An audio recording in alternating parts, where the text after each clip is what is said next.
good day, everybody. Welcome back to Beyond the Seven, live from Jerusalem with Rabbi Aaron Dovid Poston. This class has been so exciting, folks. He's been teaching us of late the 48 ways to wisdom. And today we got an exciting episode. We got episode number 10, or lesson number 10. So let's tune right into Jerusalem with Rabbi Aaron Poston and see how everything's going. Rabbi, you're live on the air, sir. Please take the class away. I'm so enjoying last week's class. Was awesome. I know it's only going to get better and better. Thank you, Dan, and welcome everybody who's watching now and will be watching later. Shavua Tov. I'm so glad to be back. I'm glad to have you, always. Thank you. No, I'm getting a lot out of this myself because it's a great review and I go in depth. You know, I'll begin by speaking based on the book itself, what Rav Noach Weinberg had to say, and of course then we go to the Midrash Shmuel, we'll go deeper and deeper into the sources of the Gemara, sources of Chazal, of the great rabbis and what they had to say about this. I just want to share a little bit about my own experience first. And I was wondering whether I should do it now or later, but I might as well just explain a verse. Let me take a verse first. And that is in Exodus chapter 33, verse 11. So if you want to read it, and then I'll explain it. Exodus chapter 33 and verse 11. Verse 11 reads, "Then the Lord would speak to Moses face to face as a man would speak to his companion, and he would return to the camp, but his attendant Joshua, the son of Nun, a lad, would not depart from the tent." So in the Hebrew, Umisharto, his servant, Yeshua ben Nun, Na'ar, it's called a lad. I don't understand. He's not an old man, but he's not a lad, okay? He's at least 40 years old. So why is he considered a lad? So that's the first question I'm going to ask. And also it said he would not depart from the tent. Lo yamish mitoch ha'ohel. So let me ask a question. Is Yeshua ben Nun, he becomes the king of Israel. He's basically in place of Moshe as the leader, right? He has the status of a king, basically. Was he the smartest? Was he the most intelligent? Was he the most charismatic? No, the Torah never describes him that way. However, this is how the Torah describes him. First of all, as a lad, when he wasn't a lad, which means that he was like hungry, like a young person, hungry for wisdom, that he would not depart from the tent. We are told, and we're going to hit this, the source. He set up the chairs. He was there from the beginning, making sure everyone had water. His Rebbe, Moshe, had coffee, right? He's going to give a long drasha. He should have, the right lighting, the right chairs. The podium is set up. The microphone is set up. And setting up the chairs for all the people who are going to learn. How great is that? How great is the merit to be involved in making sure that your Rebbe is comfortable and is able to give over, let's say in a certain atmosphere, a very honorable atmosphere, to give over the Torah. And that is one of the things we're talking about, because this number 10 is called Shimush Chachamim, to serve the wise. And we see that this elevated Joshua to the point that he actually became number 2, I don't want to say this, but it's been said, he's not the smartest tool in the shed. He's not the sharpest tool in the shed. But it doesn't matter because he had a ma'alah. He had some kind of character trait that propelled him, that elevated him, that shot him to be on the right side, of the teacher. Basically, your teacher's supposed to be on your right side. Okay, so in the beginning, whenever, he spoke, Josh was on the left, but then when more people come in, he goes to the right, because that's a certain honor that even the second, the student would stand on the Rebbe's right, okay, when you have more than just you in the room. Okay, so I wanted to just mention about my own experience, and that is, Baruch Hashem, I think I was an activist, quite an activist before I entered yeshiva at a late age of 22, 23 years old, I was putting out newsletters, activist newsletters in the secular world, let's say, or even, I was involved in other religions. So I was very active outside of Judaism with trying to, spread, I'll just call it the gospel, right? Spreading the good news. And so, I went to printers. We were doing typesetting. We were doing typing ourselves and distributing a lot of material. So when I first came to yeshiva, I had a video camera, and I remember Rabbi Zweig, he had such a big library of, I don't know if people know what I'm talking about, a cassette tape. They had cassette tapes, and it was all, numbered. And I had a video camera. I said, why don't we videotape it? And I think it was the first time ever. This is going back, VHS. 35 years ago. I think it was a beta cam. It was one of these big, thick cassettes. Anyway, and we started doing this. And so what it entails is you got to be like the first one there. You don't come in when the Rebbe's about to speak. You have to prepare. So and then you prepare the lighting, and you prepare where you're going to sit and make sure everyone else not that close to you. Whatever it is, there was a lot of, anytime you're doing this, you do some preparation work. So that got me like going, and we did a lot of videos. And Baruch Hashem, I think it spread the Torah. But also I was like they call it a ben bayit. A ben bayit in Hebrew means like you feel like you're a person of the home. Even though he wasn't my physical father, but he was my spiritual father. And to hang out in the rabbi's house, because that's what we're going to talk about. Shimush Chachamim, hanging out in the rabbi's house, watching how he treated his wife, watching how he spoke to his children, watching how he paid his bills, right? But we think as very mundane things. That's what we're going to talk about tonight. What does it mean to serve the wise? What is what's the benefit to you, right? I understand if you're serving him, he's going to the mikveh, he's going to the shopping, so you're going to follow him around, and you're going to carry his bags and carry his books, and but it's much deeper than that. Okay, it's not just a benefit to him; the benefit is to you, the one who's serving the wise. So Baruch Hashem, like I mentioned, that I was Rabbi Weinberg's personal secretary on Fridays for a few hours, for a bit of time. And that really also, I got to ask him if he wanted his coffee. I knew exactly how he liked it, right? Later on, when his brother, Rav Yaakov Weinberg, came to Eretz Yisrael once a year, I would mishamesh him. I was in charge of his schedule. So people that wanted appointments, and I got not just to organize the appointments, but I got to see him in between appointments and ask him questions. Rav Gil Eisenbach, who's the Mishkiach still to this day, should live and be well, was the Mishkiach of the yeshiva, and I was a personal assistant to him for many years. And again, like a Ben Bayit, also spent a lot of time in his home, and it's just like unbelievable the opportunities one can have. When I lived on a yeshuv called Mali Amos, and we have Reb Zev Charlap, I was on the Vad Rav, trying to choose a rabbi, being involved with people greater than me, Rav Norworth, for example, people from the highest levels, the echelons of the great Torah scholars who helped us decide who would be the Rav. And also what I did for Eshet Torah for many years was, it sounds credible, they have a huge library. I mean, today you can go to h.com and you could pick out so many things digitally. But back in the day, they had a tape library. It was called a tape library, where you would go and you would put, 30 agarot, whatever was a quarter, and you take a tape for a few days and you return it.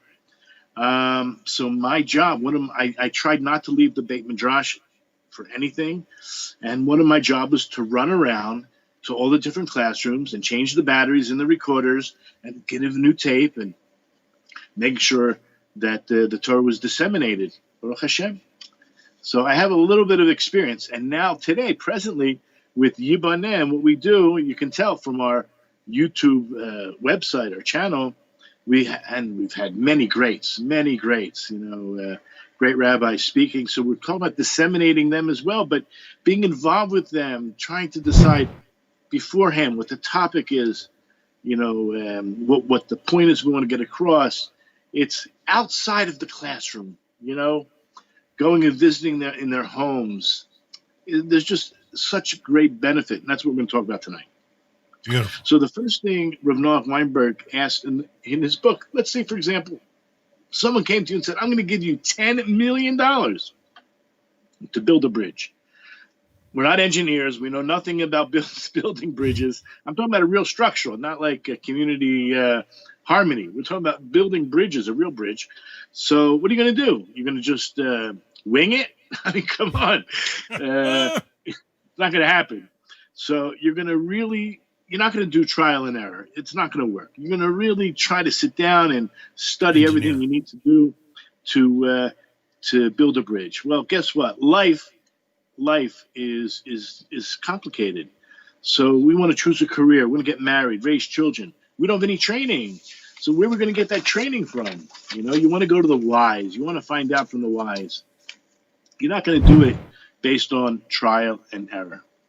So basically, this idea of shimush chachamim, it means two things. Yes, it means learning because you're in their presence, but it also means assisting them, just being around them, okay? So he writes, in order to succeed in life, it's first of all, value and desire wisdom. It happens to be, I don't think anybody could disagree with this. It's the most important commodity in the world, right? And it's the key to bringing meaning to your life. So you're not going to leave it to guesswork. Now, the problem is most human beings do not like the idea of having a teacher. I'm just saying most. Obviously, the older you are, you realize, right, is one of the goals of acquiring wisdom is to know how little you actually know. So those who are wise do get it. But as youngsters, right, going through adolescence, and maybe even ask younger kids than that, you like your teacher, right? Baruch Hashem, there are some very balanced and functional people in this world who understand having a teacher, learning is fun and learning is good. But many, I'm not sure how many, I don't know what the percentage is, we think we know it all, and we're a little bit biased against having a teacher or someone.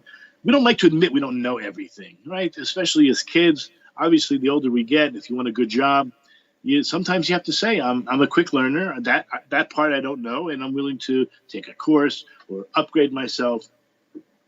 But basically, the idea of not wanting a teacher, not thinking you need a teacher, we think that is going to bring us independence and freedom. But it's not true. It's the other way around, So he gives an example. Imagine yourself going back in time. Now, I'm talking about you. I don't know how old you are. I'm not going to say, but let's say whatever. Let's say you're 35 years old.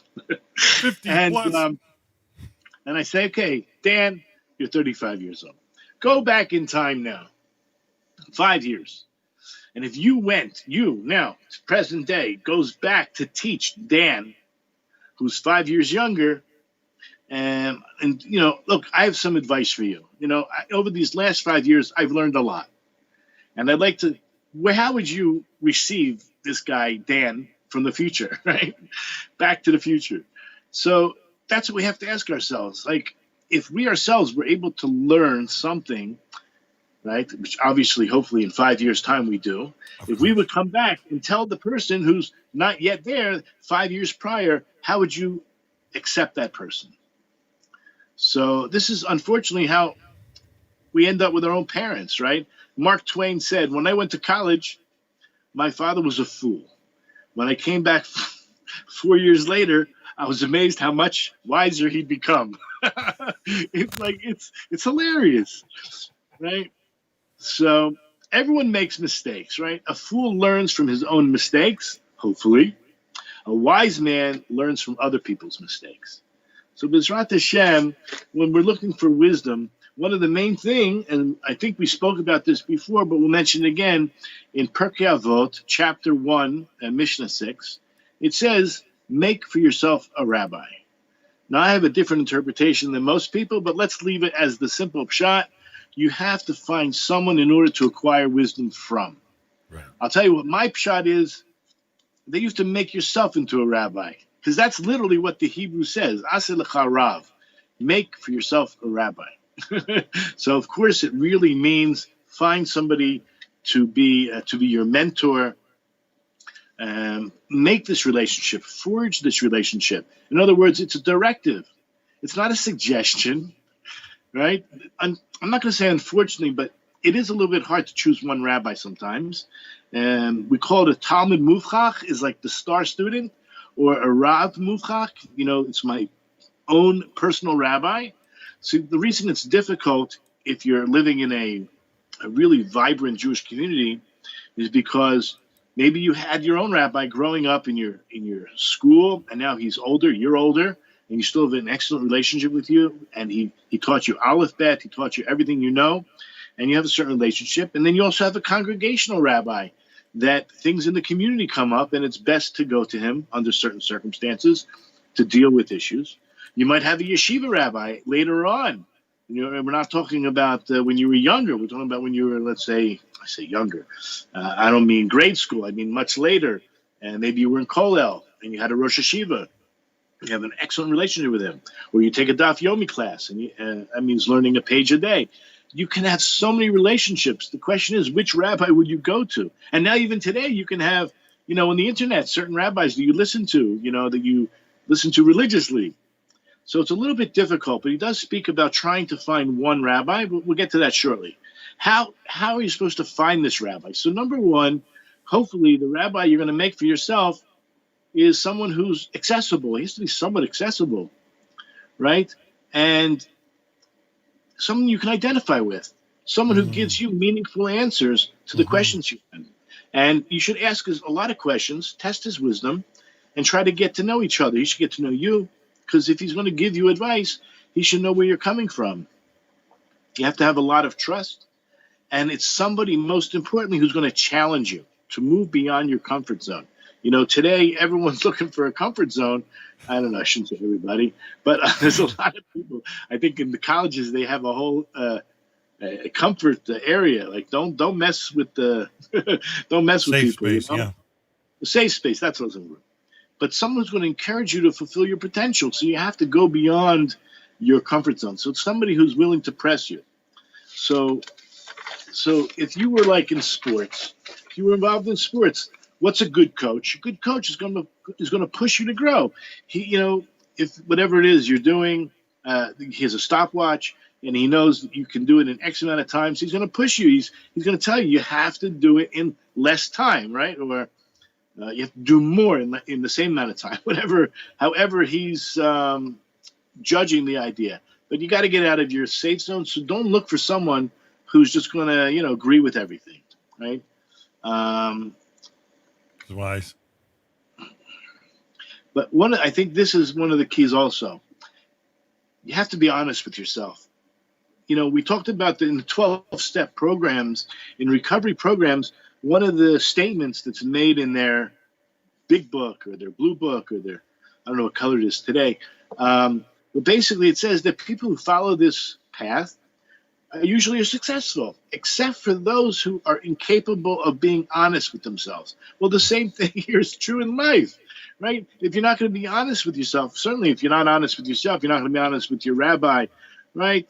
Now, King Solomon, for example, in Brachos 8a, we know that he was the wisest person who ever lived, but he had a mentor. His mentor was Shimi ben Gera.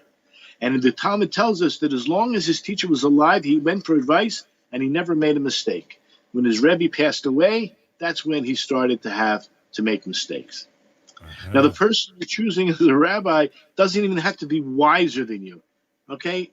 In other words, it's best if he is, but you need somebody who has all these attributes we said before, somewhat objective, okay? Be somewhat objective. And that's not necessarily wiser, but so the other thing is that you don't have to follow him blindly either. What does that mean? It means you're allowed to disagree with him. Of course, it has to be with respect. Don't dismiss him. If you have questions about something he said, or you disagree with his advice, you have an obligation to go back to him and discuss it. Ask your questions, raise your concerns, and hear him out. All right?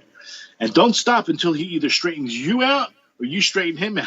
Right? This is the beauty about Judaism, right? Questions. I mean, I did hear horror stories. I never really experienced it, maybe because my questions were not, sarcastic. But there are some times where kids, especially, ask certain questions, and the rabbis, oh, come on, you know, dismiss the question outright, and that's not right. So I never experienced it. I have heard that such a thing existed.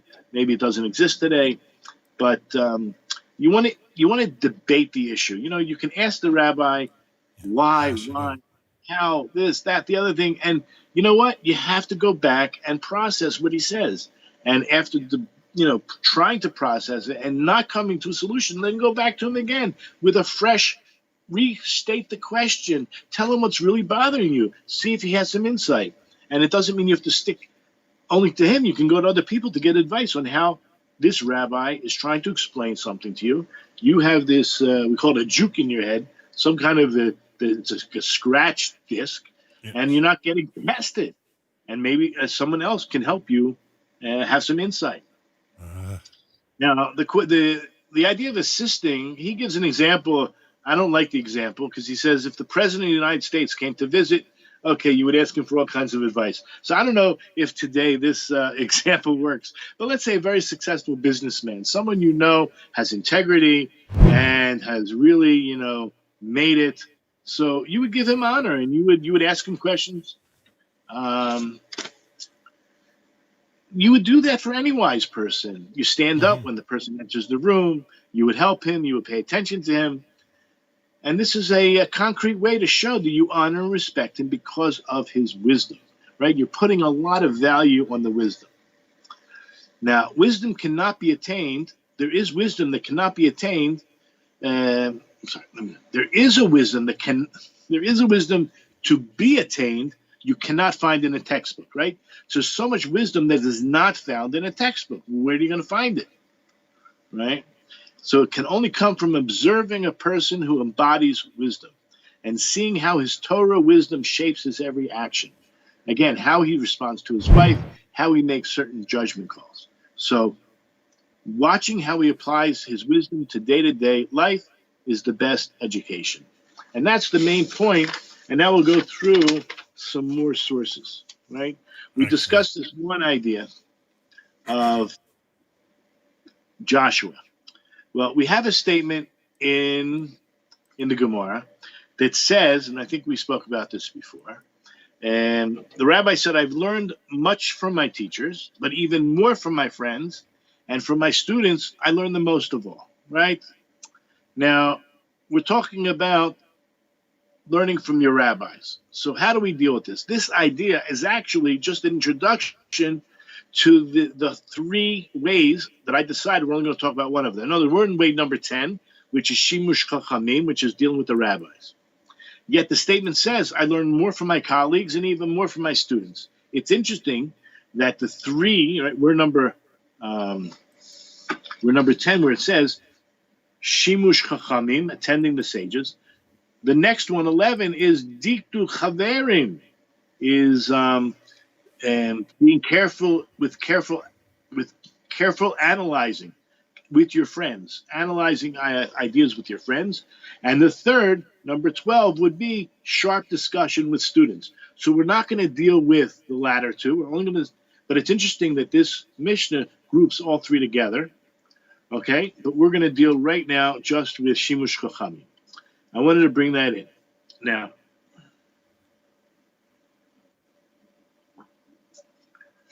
we discussed this idea with Joshua. Now, one of the ideas is you should try to spend a lot of time in your teacher's house, serving him and learn wisdom from his ways. The Ibn Ezra comments on that verse we just discussed that Joshua is not young, but he was still referred to as a lad because he acted towards Moshe as a youthful servant would. And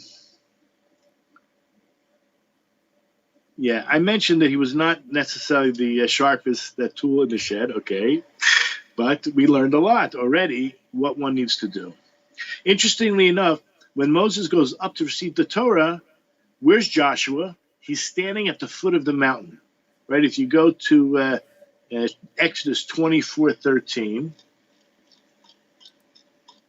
24:13 says, so Moses and Joshua, his servant, arose, and Moses ascended to the Mount of God. Okay. So where did Joshua go? He didn't go up. He stood at the base of the mountain. He waited there 40 days. Now, Moses was up there, not eating, not drinking, and maybe even left his body. I mean, how could he be in such a state? Where was Joshua? Joshua was waiting for his Rebbe to return. He was so dedicated, but what was he looking forward? You know, when Moses, of course, he came down, not at this point, but he comes down with a glow on his face. Who wouldn't want to see Moshe at that moment in time? When he comes back from having a conversation with God, what did he say? How did he speak to you? Right, to be the first one there to get the info, right, to get the inside scoop. So that's something we should be doing to a certain extent. This is a lesson for us. Another idea is Joshua never stopped thinking about his Rebbe. In other words, during those 40 days, okay, Moses was obviously quite busy, but what was Joshua doing? I mean, maybe he was, what they call, with his thumbs, bored. Twiddling. But twiddling his thumbs. But nevertheless, I mean, he still had to eat. He had to go to the bathroom, but he didn't leave his place. He didn't leave his post. He was really waiting there. He had a strong connection. He had on his mind the whole time his Rebbe.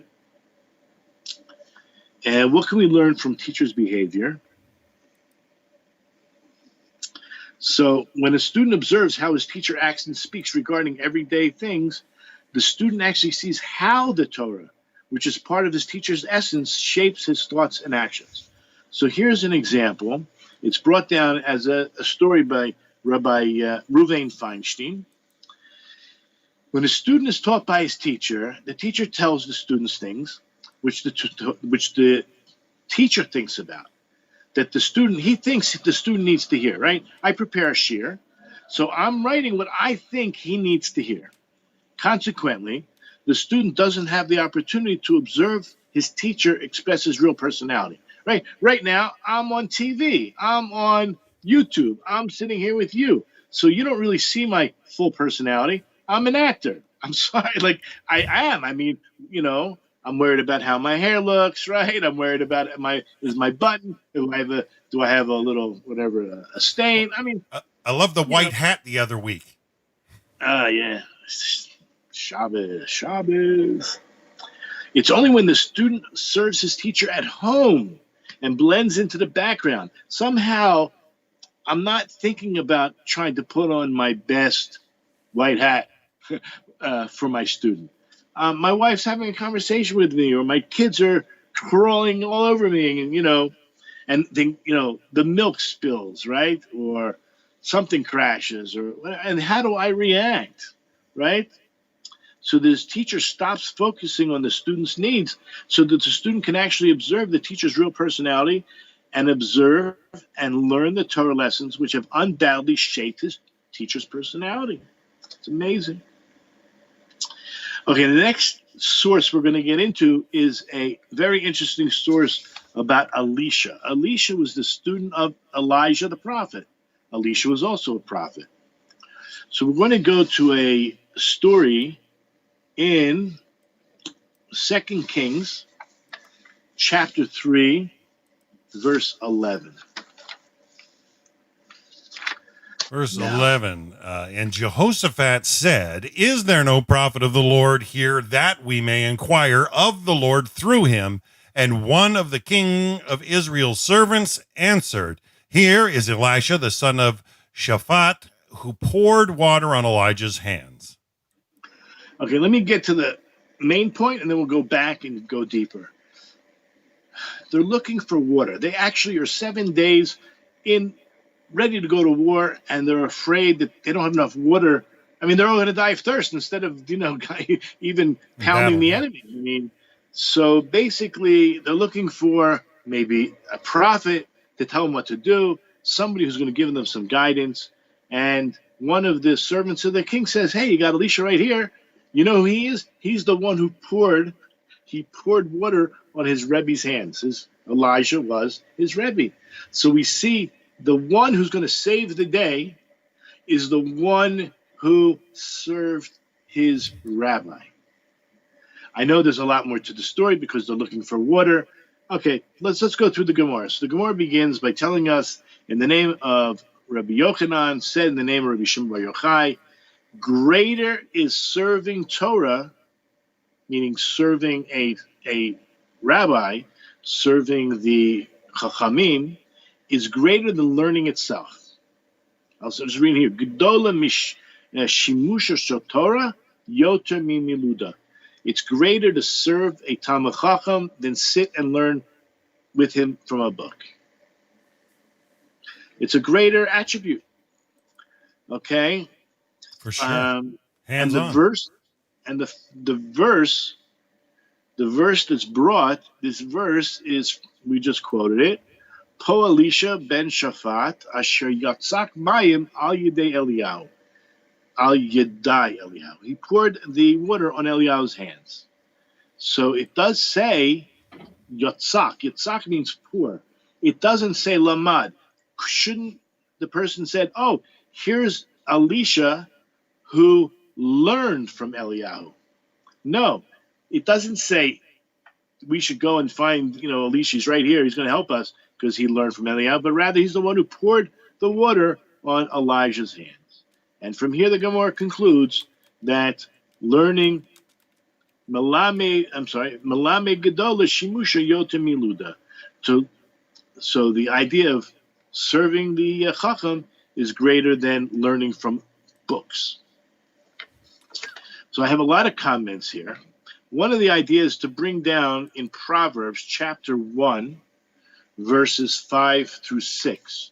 It's a little bit, you have to go to the original Hebrew, so you can start with the English and then I'll Verse 5 and 6? Chapter 1, verses 5 through 6, yeah. And it was that when Ahab died, the king of Moab rebelled against the king of Israel. Now, Proverbs, chapter 1. Oh, I mean Kings. I'm sorry, but go. Why is it not gone? Uh-oh, forgive me. It showed Proverbs. My mistake, sir. Let the wise man hear and increase learning. The understanding man shall acquire wise counsels, to understand an allegory and a figure, the words of the wise and their riddles. Beautiful. Okay, so the wise man, the person who wants to become wise, right? He's obviously the wise man. He wants to hear more and increase his learning. So he's going to try to understand and acquire counsel through allegory. What is, now in, I had a different translation. It said epigram, but that's what allegory is. Maybe not, maybe the other one. Let me just see. I'm not sure which one for them. In Hebrew, it says lahavin mashal, which is allegories, or melitza. I think the word melitza, it says and a figure, but let me use this word, epigram. The word melitza is an epigram. What is that? It's a pithy saying or remark expressing an idea in a clever and amusing way. So in other words, the first one is called an analogy. That's what a mashal. We know that they're not so clear. You need a lot of understanding and depth to understand what the person's really trying to tell you through hints. And again, it says in a figure. I don't know what a figure is, but we use the word epigram, melitza. I get it. Yeah. It's almost Stamping. like savvy. That's good. And the words of the wise in their riddles. So an enigma. That's what's a riddle? A person or a thing, or here we're talking about a statement, that is mysterious, puzzling, or difficult to understand. So how would you be able to figure it out? usually facial expressions even would hint to you that it could be sarcasm, or it could be, there's more to it, and it's not just so simple. To be in the person's presence, and usually these ideas are not brought forth necessarily in a classroom. Of course, a classroom would, person to person would be better than Zoom or Skype, right? To be in the person's presence where you can really get a feel for the expressions beyond the words. It's different than reading a book. I mean, okay, some people would highlight or put in capitals if they want to get certain points across. But when you're in front of the person, you're certainly getting a better feel. Okay, so based on that idea, there's a comment by the Al-Sheikh, and he actually brings in the name of the Vilna Gaon, that Yedias Halacha Lamaaseh, that just to understand how a halacha is a simple, I don't know how simple, but let's say straightforward law, that could be learned bekalut k'mishtamesh es rabo. It's actually more easily learned when you're in your Rebbe's presence, and you learn from how he acts and how he's actually behaving towards a certain thing. It's so much easier. You're sitting and learning in a book. I do this all the time with my students. They can't picture it. We can learn something. It sounds very theoretical, and they'll turn around and says, "Could you show us?" It's like, so when they come to my house for Shabbos and they're sitting at the table and they're watching, then it becomes, "Oh my God, we learned about that. I didn't understand. Now I see it." It's like amazing. Now, when it comes to lipsoch halakha mehalimud, let's say you're just learning in a book, you need to seem to learn all of Shas. Shas is all these books behind me. If you want to, learn a certain subject, you want to know what to do, how do you know unless you learn the gamut of everything? And that obviously takes a tremendous amount of wisdom, a chachma, bina, v'deya, so much time also in order to put together ideas. Now, we talked about the idea of what a Gemara is. Gemara, I think we talked about in the very beginning, the concept of Talmud or Gemara is working out contradictions, right? You have this principle and you have that principle, and somehow or another, you have an action that doesn't go black and white with this and doesn't go black and white with that. Somehow you have to mesh them together and put them together. So if you're sitting and learning from a book, you never know that. It's only through hachrat hadat, being able to weigh and determine based on the changes or the situation, how to behave. And that you're not going to see in a book necessarily. But you will witness it when you're around a live human being. There's another idea brought down in Pirkei Avot. It's the first chapter, and I believe it all depends on the number you have, but it's probably Mishnah 17 in many places, that it says learning is not the ikar, but the maaseh, meaning it's not learning, but doing. That's the main thing. Like the whole purpose of learning, one of the purposes of learning is in order to put into practice. Okay, so based on that, again, we're relating back to the idea of how to really figure out how it's done. So concerning this idea, and the Maharitz Chiyus writes again in the name of the Gra that when you learn halacha from watching your rabbi, it becomes embedded into your heart. And watching more than if you just learn it from listening.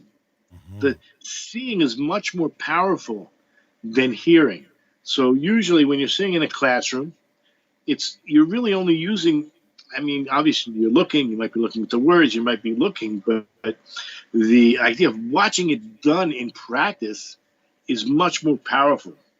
And the Hebrew says, nisharish balev, it becomes enrooted into your heart by seeing much more. Beautiful. The Al-Sheikh writes, he adds,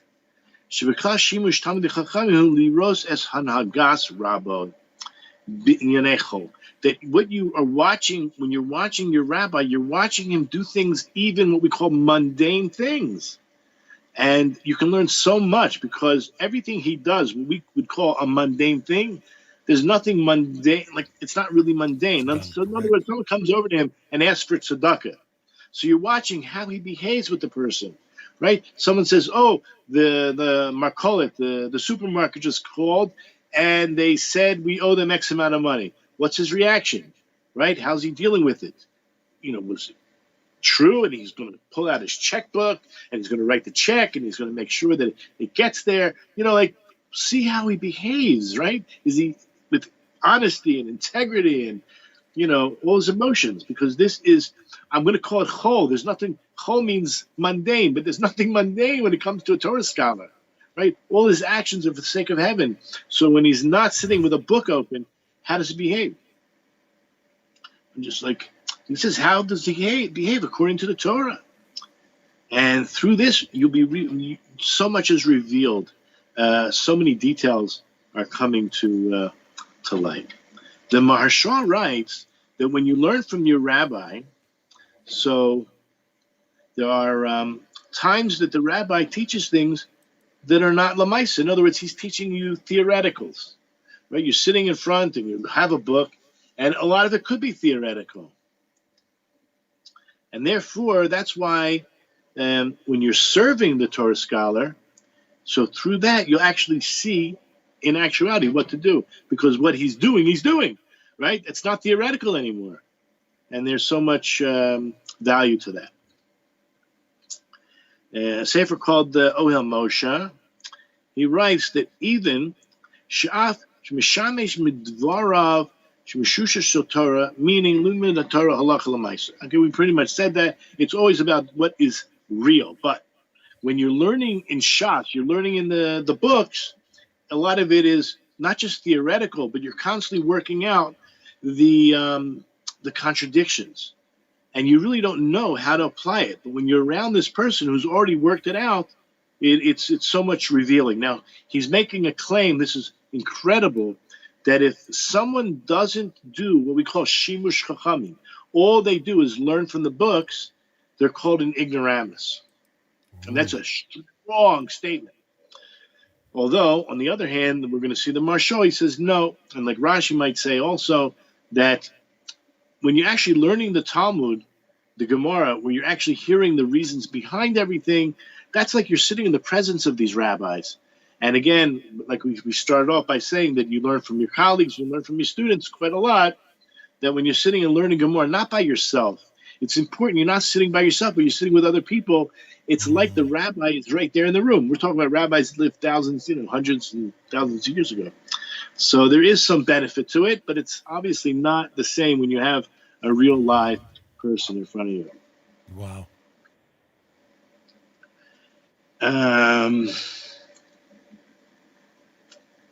There's another idea, and we did discuss this, I'm sure, but if we didn't, I'm sure people are familiar with this. This would be there's two ideas. One's in Psalms 111, verse 10. It's not the only time that idea is expressed. 111, verse 10?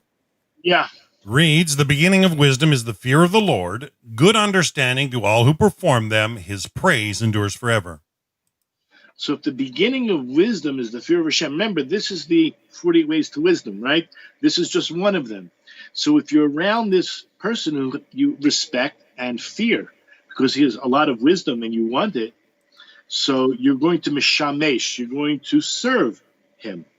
So there is in Pirkei Avot, it's chapter 3, in different editions, it's different numbers, but let's say it's number 11. Rabbi Hananiah ben Dosa said, for one who puts fear of sin before wisdom, so that wisdom will endure. One who puts his wisdom before the fear of sin, the wisdom does not endure. So trying to be around a Rebbe, I don't know if people understand. Maybe they do from a church. They have this idea of a clergyman. There's some kind of, I don't know. But in Judaism, it's very different. You stand up for someone who's over 70. You stand up for your Rebbe. The whole classroom stands up when he comes in the room, like the president of the United States, like William Buffett, somebody who is, lahavdil, someone who's wise. So, Wow. you have to have this awe when he comes in the room. And so therefore, by being around him, this helps with the awe. Now, there's another idea that it's actually wrong for a rabbi to prevent his students from serving him, because you're stealing that opportunity for him to have awe. Now, it's very funny and awkward for me. I'm walking and I'm carrying a lot of books, and I got my students are fighting with each other to grab the books out of my hands. It's quite amazing, and I feel like a little bit embarrassed. You know what I mean? Like, it's only a few books. I can handle it. Sometimes it's a lot, and I do really appreciate it. But it's just like one little thing. Come on. But they're very eager. So I should not prevent them from doing that, because this awe is very important. Having this awe, having this fear, as we just saw, is the beginning of wisdom. And they want it. Yeah. Can I ask a question? I mean, because I had a headbutt when I was, working in Christianity. And after I'd gone back to an old church after 10 years, okay? And, I watched this thing grow. And I know exactly what you're talking about, but the leadership of this place had grown to the point where they were being served hand and foot, and they actually did a couple services a day. There's a couple thousand people that attended, and the point being that they had a pastor's lounge, and they were being served hand and foot. And I got asked what I thought, and I was I was almost shocked that they would actually let people serve them in that fashion. But I see where you're coming from, the angle where you're coming from. But can it not cross a line where, there's a mindset that expects a degree of lavishment that's incorrect? Yeah, for sure. Look, I don't want to talk about individuals because I don't know people, but I've heard stories. So there's a group of people that I learned with in a certain city in the United States, and they all were part of a I guess, what do you call it, Jews for Jesus, a messianic group. And they had a certain teacher who expected, in other words, demanded almost. They went on tours, and he said, okay, who wants to be blessed by paying for me? Like to get into, so we all know not to accept gifts. That's why it's like there's a turmoil going on, that one should not want to accept the gifts, but at the same time, we have a directive. I didn't get to the source yet. Hopefully you'll find it, that it says that one should not prevent his student from serving him, because you're stealing this opportunity from him. From him to learn. So if you're balanced, where you're kind of shying away from it, not expecting it, but once it happens, you let it go, and let it happen. They all left that guy, this particular guy, and they, some of them are in process of converting, some of them are 100% into the Noahide and not interested in moving forward. But it was universal. They all felt this was wrong, that this person was taking advantage, and he was using this lesson for his own advantage. And in that sense, it would be wrong. Okay? Right. But there is what to be said for sure. You're touching on about the service side, and I just love how you brought it forward with Joshua, son of Nun, there waiting at the base of the mountain. This is an angle I had not considered. Thank you, Rabbi. Right. Okay, I just want to go a little bit into the Gemara itself. I'm sorry, the story of Alicia and the servant of the king who said, "Hey, Alicia's right here. He's the one that poured water on Elijah's hands." So this is a comment based on the Gemara, that this verse is bringing this idea that Yehoram ben Achav, the king of Israel, and Yehoshaphat, the king of Yehuda, they went out to fight a war against Moab. Okay, and they were walking for 7 days in the desert of Edom, and they didn't have any water to drink or to give to their camp. the camp of the army and for their animals. And they were concerned lest, on account of the lack of water, they would be so thirsty they might even die of thirst, and they wouldn't have any power, any energy to fight. So Yehoshaphat, the king of Yehuda, sought out if there was a prophet of God that would direct them, that could instruct them what to do. So answered one of the servants of the king, and that's when he said, here is Alicia, the son of Shaphat, who poured water on the hands of Elijah. Now Rashi tells us there that the pouring of the water that Alicia poured was on the hands of Elijah, was at the time that Elijah brought together all of the false prophets of Baal. And remember, he said you can't stand on the fence, you got to choose sides. And he put water into a moat, and he put the offerings in the middle. And of course, the Jewish his offerings were accepted. The offerings of the Baal, nothing happened. But so at that point in time, that's when Alicia poured the waters on Elijah's hands. Now, that was before they offered up the cow. He poured an additional 4 jugs of water into the moat in order to increase the miracle that took place. And that's when the fire came down from heaven, and it consumed the offering, even though there was a lot of water there. So the water that was all around the altar, and it was filled up, and obviously this all created such a miracle. Now, wait till you hear this miracle. What does it mean that he poured water on his Rebbe's hands? The water flowed out from his fingers. It's amazing.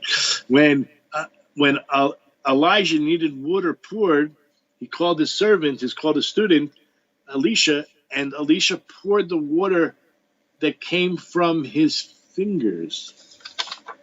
That's pretty miraculous. I see that in Rashi there, yeah. Like a spring. That's why they thought, meaning the servant of the king who brought Alicia forward, he thought that it would be fitting for Alicia to do for them another miracle.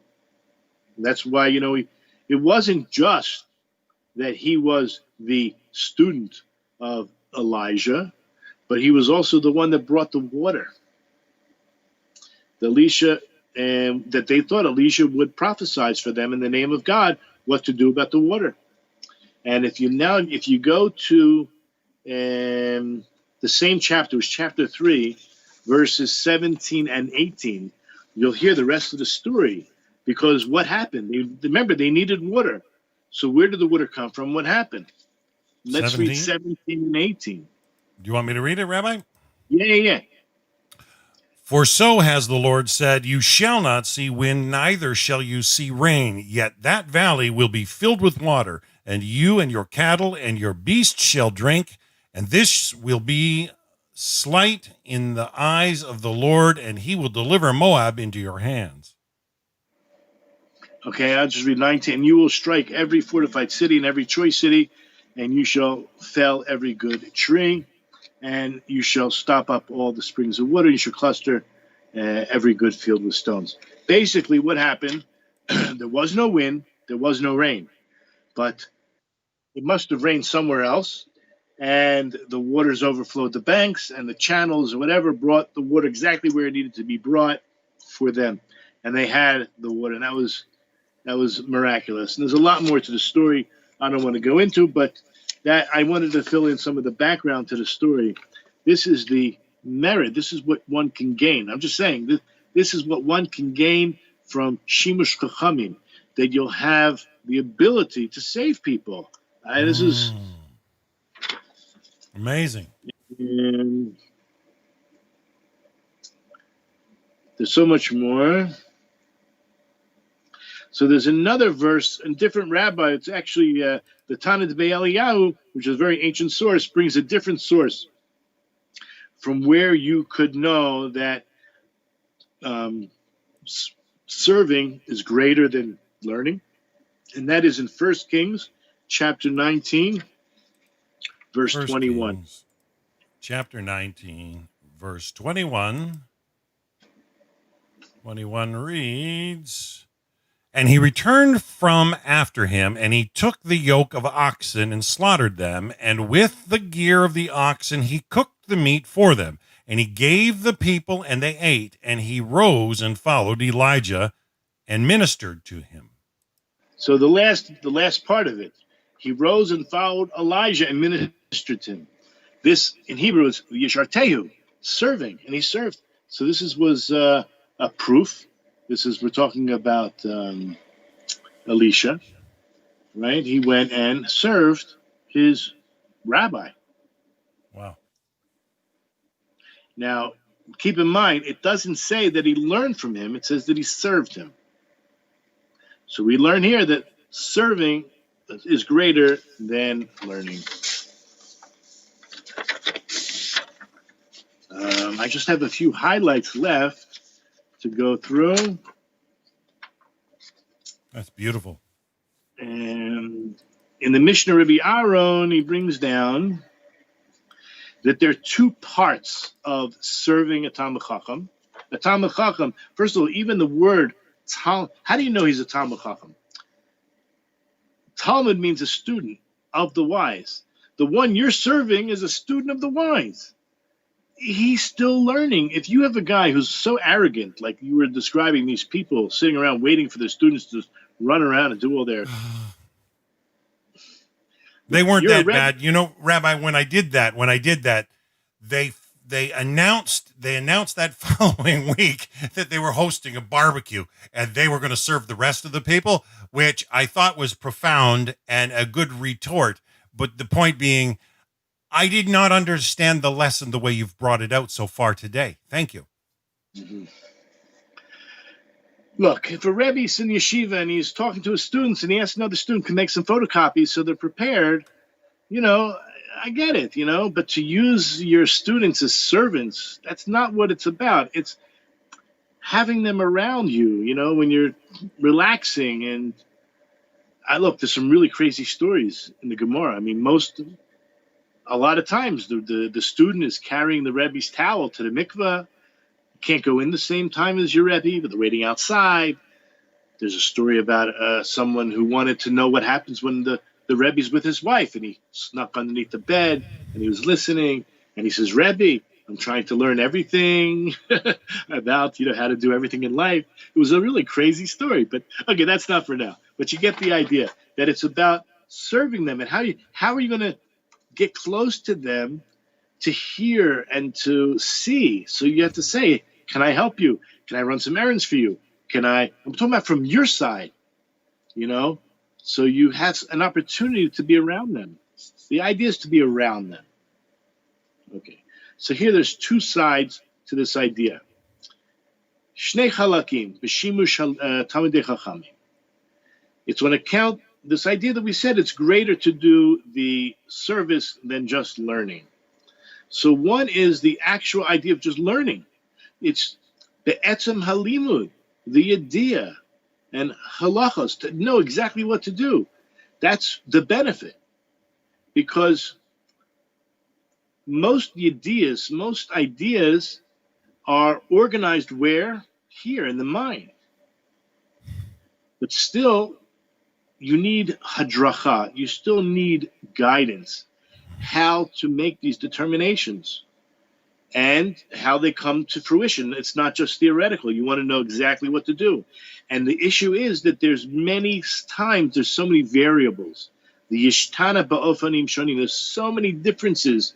So you learn in the law book one thing, but when you see it, it's different. Like I told you over and over again, I learned with you, but I didn't see it in practice. Now I'm seeing it in practice. It's a whole different, it just makes such an impression.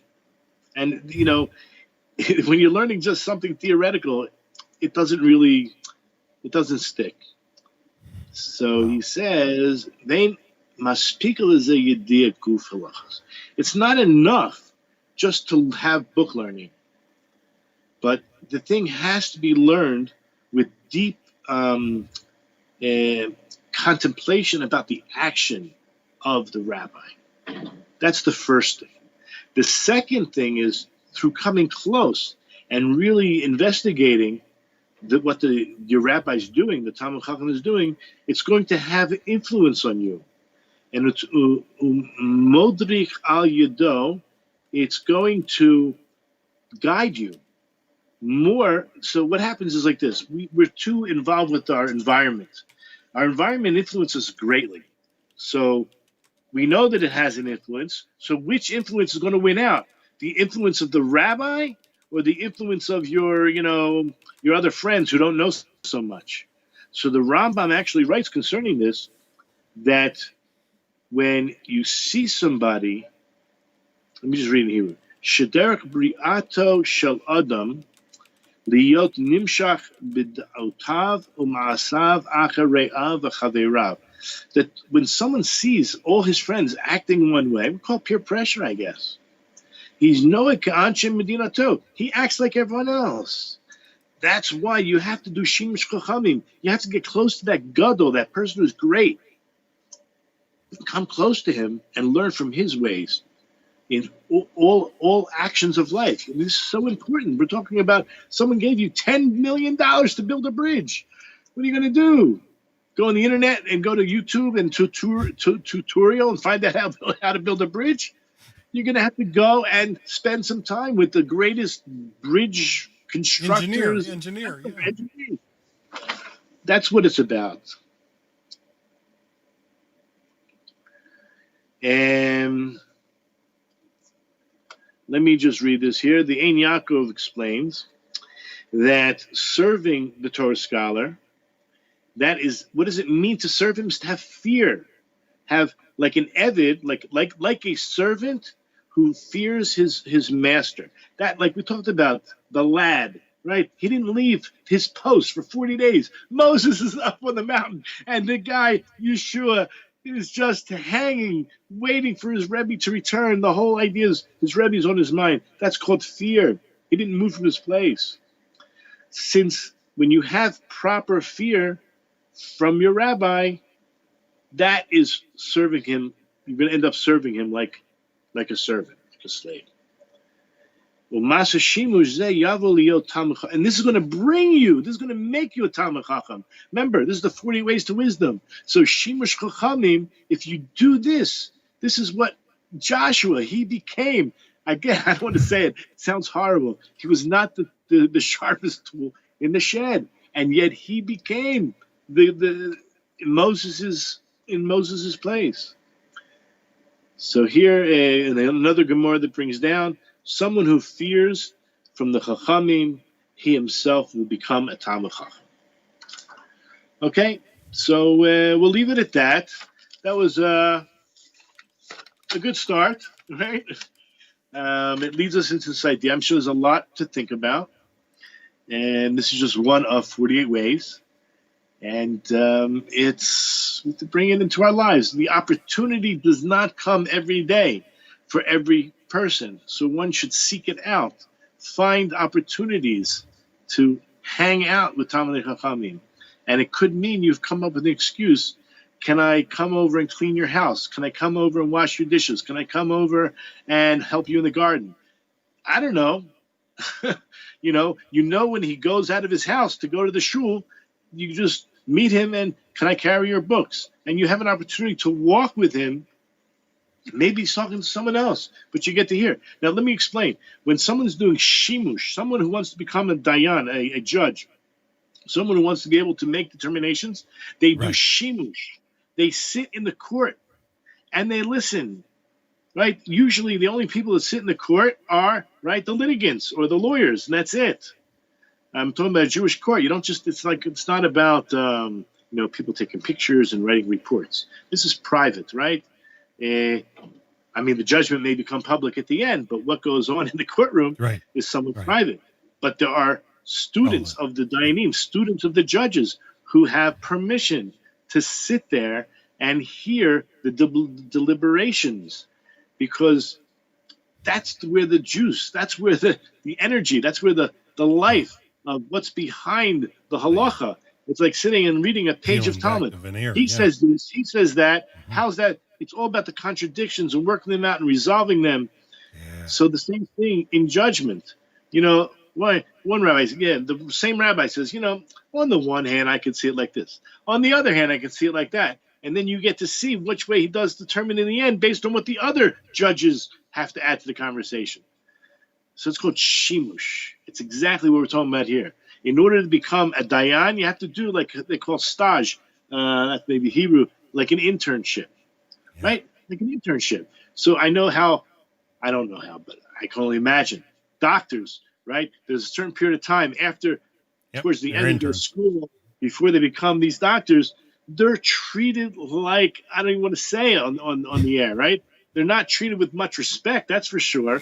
And it's quite humiliating and demeaning to have so much behind you and yet so much ahead of you. And you're in this period where I don't know what they're paid, if they're paid anything, right? And they're treated like, get me the scalpel or clean up after me. Like, I mean, but they know that in order to get to that next level, they have to do what this thing is called shimush. I'm going to call it shimush. I don't know. It's lahavdil, like it's a little bit different than what we're talking about, but it's the same general idea, right? You get the point?